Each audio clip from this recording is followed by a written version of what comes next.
ପିଲାମାନେ ଆଜିର ବିଷୟବସ୍ତୁ ହେଉଛି ମିଜରିଜ୍ ଅଫ୍ ଦ ରିଚ୍। ଆକୁ ଲେଖିଛନ୍ତି କିଏ? ଜର୍ଜ ବର୍ନାର୍ଡ ଶ। Let's start.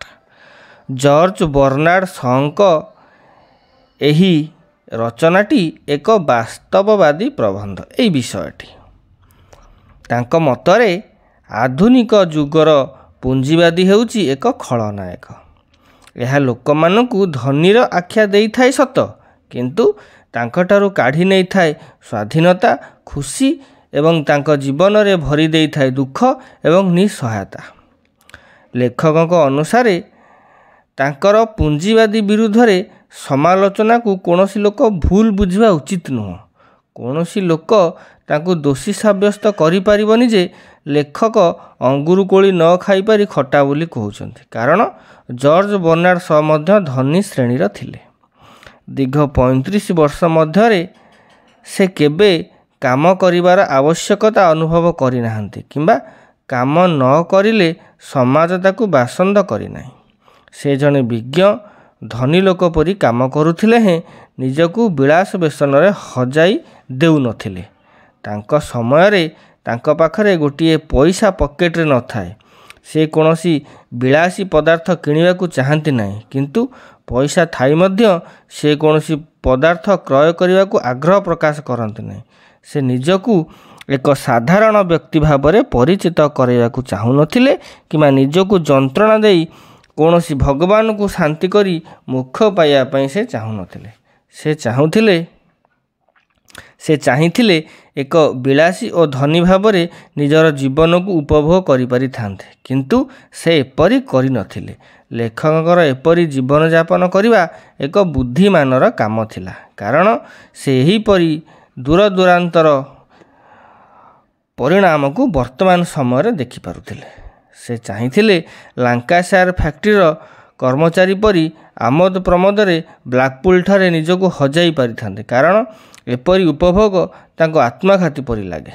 ଲେଖକଙ୍କ ହିସାବରେ ସେ ନିଜକୁ ଏକ ଅସାଧାରଣ ବ୍ୟକ୍ତିତ୍ୱ ଭାବେ ମାନି ନେବାକୁ ପ୍ରସ୍ତୁତ ନୁହନ୍ତି, କାରଣ ତାଙ୍କ ମତ ଅନୁସାରେ ସମସ୍ତେ ନିଜ ନିଜ କ୍ଷେତ୍ରରେ ଜଣେ ଜଣେ ଅସାଧାରଣ ବ୍ୟକ୍ତି।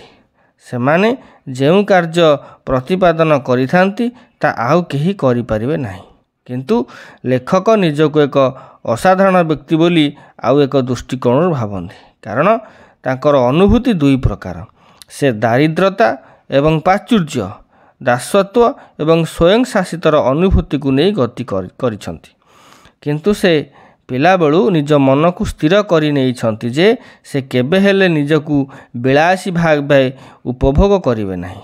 ଯଦିଓ ସେ କ୍ଳାନ୍ତ ହୋଇପଡ଼ନ୍ତି ବା ଦୁଃଖ ଯନ୍ତ୍ରଣାରେ ଜର୍ଜରିତ ହୋଇପଡ଼ନ୍ତି, କୌଣସି ଲୋକ ତାକୁ ବୋକା ବନେଇ ପାରିବ ନାହିଁ, କାରଣ ଫ୍ଲୋରେନ୍ସ ନାଇଟିଙ୍ଗେଲ୍ ଏବଂ ଶ୍ରୀଯୁକ୍ତ ଆବ୍ସୁଲି ଗାରାଣ୍ଟଙ୍କୁ ଲଣ୍ଡନର ଆକର୍ଷଣୀୟ ପରିବେଶ ଆକର୍ଷିତ କରି ରଖିପାରିନଥିଲା। ଫ୍ଲୋରେନ୍ସ ନାଇଟିଙ୍ଗେଲ୍ କ୍ରେମିଆନ୍ ହାସ୍ପାତାଲରେ ନିଜକୁ ନିୟୋଜିତ କରିଥିଲେ ଏବଂ ଶ୍ରୀଯୁକ୍ତ ଗାରାର୍ଡ ଭୟଙ୍କର ଶୀତ ଋତୁରେ ଦକ୍ଷିଣ ମେରୁକୁ ଯାତ୍ରା କରିଥିଲେ।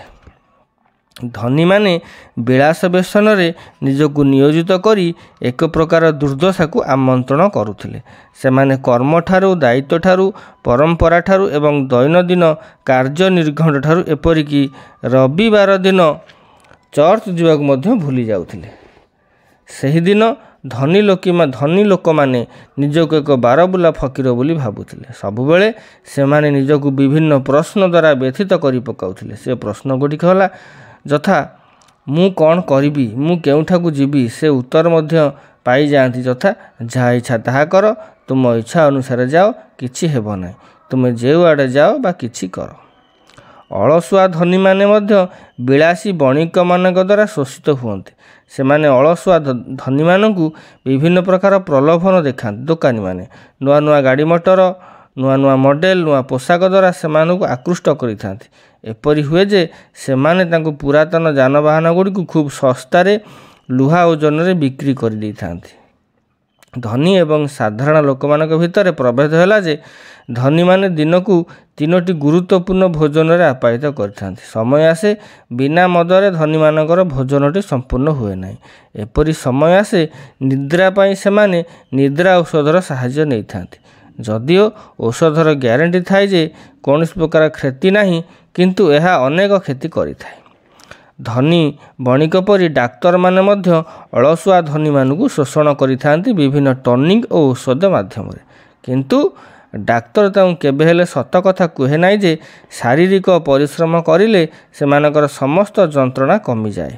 କାରଣ ଯଦି ସେ ସତ କୁହେ ନିଜର ପିଲାମାନେ ଭୋକ ଉପାସରେ ଛଟପଟ ହେବେ, ଡାକ୍ତର ଆଉ କ'ଣ କେମିତି ଧନ ଉପାର୍ଜନ କରିବ? ଡାକ୍ତରଙ୍କ ଠାରୁ କୌଣସି ସାହାଯ୍ୟ ନ ପାଇ ଆଧ୍ୟାତ୍ମିକ ଋଷିମାନଙ୍କର ସାହାଯ୍ୟ ନିଅନ୍ତି। ସେ ଧନୀମାନଙ୍କୁ ଏକ ମଦ୍ୟପ ଓ ରାକ୍ଷସ ବୋଲି କହି ନର୍କ ନାମରେ ଠକି ଚାଲନ୍ତି ଏବଂ ଚର୍ଚ୍ଚ ଯିବା ପାଇଁ ଭଲ ପଇସା ଧନୀମାନଙ୍କ ପାଖରୁ ଲୁଣ୍ଠନ କରନ୍ତି। ଲେଖକଙ୍କ ମତରେ ଅଳସୁଆ ଧନୀମାନେ ଏହିପରି ଧନ ପଛରେ ଗୋଡ଼ାଇ ନିଜର ସ୍ୱାଧୀନତା ଓ ଖୁସିକୁ ଜଳାଞ୍ଜଳି ଦିଅନ୍ତି। ପିଲାମାନେ ଆଜି ପାଇଁ ଏତିକି। ପୁଣି ଦେଖା ହେବ ନେକ୍ସଟ କ୍ଲାସ୍ରେ। ରହୁଛି। Have a good day.